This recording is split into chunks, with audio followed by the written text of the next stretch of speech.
This is a story about failure. It's a story that isn't told often enough. It's not the usual edited version of a successful work of art, but one about the struggles, failures, and anxieties along the way.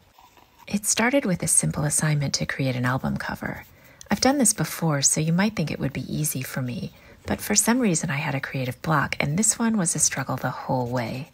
The assignment was simple enough: a girl skating on a lake with a danger thin ice sign in the foreground. I started with a charcoal sketch thinking I'd be able to achieve a moody, interesting composition, but the magic clearly wasn't happening. I felt like I'd gone back to high school, and I eventually abandoned it along with a good portion of my confidence. I decided to create the album cover in watercolors instead.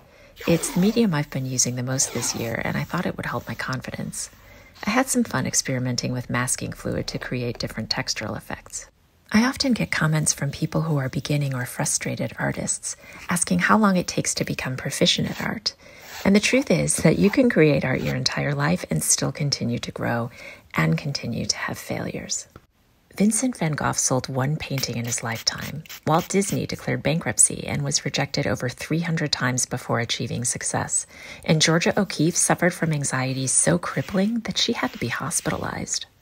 For every successful artist, if you dig down far enough, you're likely to find stories of hardship, doubt, and even of failure in their lives. The challenge with an illustration project like this is that you're often asked to create a work of art from somebody else's vision. That can be daunting. It's one thing to let yourself down and another to potentially disappoint somebody else. It's always easier when the ideas are your own. I'd have chosen a skater in Victorian dress, but was commissioned to paint a contemporary one.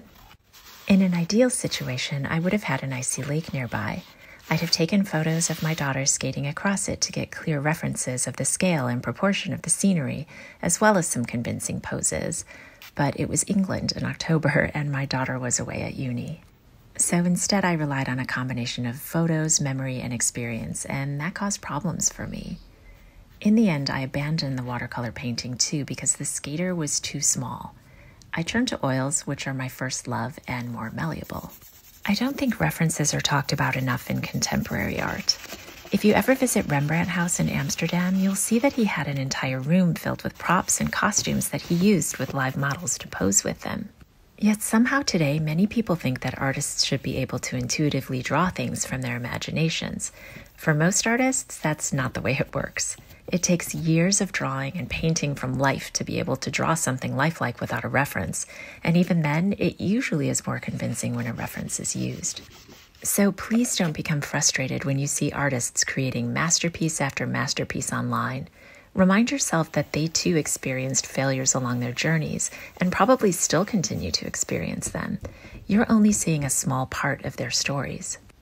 Art can be hard work, but it can also be a lot of fun, and creating it will help you see the world in a completely different way no matter what stage you're at.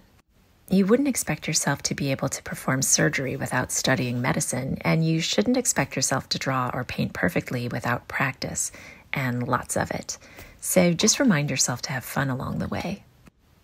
In the end, I had to adjust the size of the skater a few times to find the right proportions, but I'm happy enough with the results.